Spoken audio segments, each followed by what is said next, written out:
Baiklah, di video saya kali ini saya ingin menjawab salah satu pertanyaan dari seorang subscriber YouTube saya.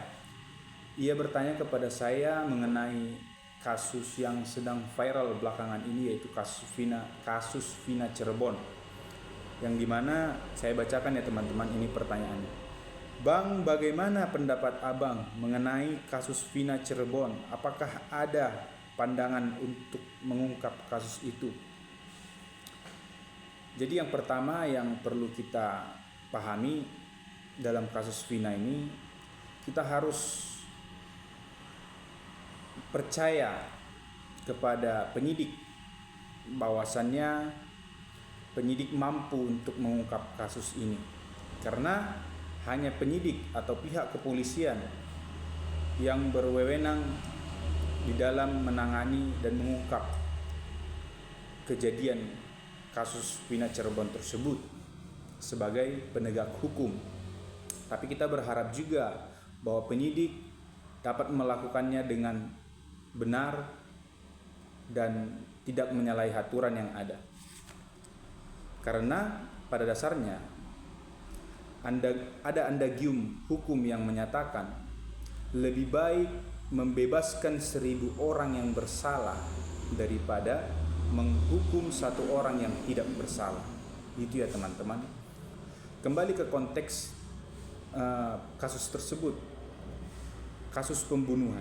Kalau kita berbicara mengenai kasus pembunuhan, yang paling penting untuk mengungkap daripada kasus tersebut adalah penyebab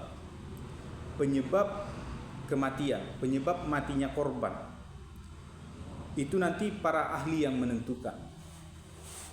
Karena kalau sudah ketemu perbuatan kejadian atau peristiwa kejadian, harus sesuai dengan apa penyebab matinya korban. Itu dulu teman-teman. Sebab dan akibat itu harus jelas.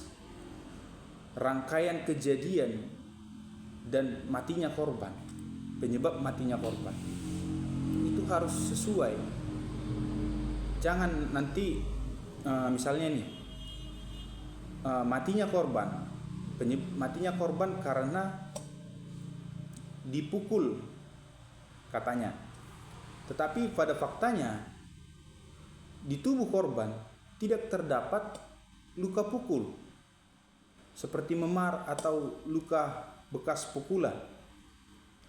Berarti kan tidak sinkron sebab dan akibat terhadap matinya korban. Jadi itu ya teman-teman. Maka yang terpenting adalah penyebab kematian korban itu harus sesuai dengan rangkaian kejadian itu sendiri. Karena itu yang harus terpenuhi, sebab dan akibat matinya korban.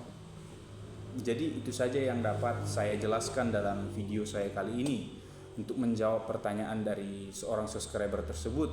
Semoga apa yang saya sampaikan dalam video ini bermanfaat bagi kita semua, dan bagi teman-teman yang ingin bertanya bisa tulis di kolom komentar, maka saya akan menjawabnya di video saya berikutnya.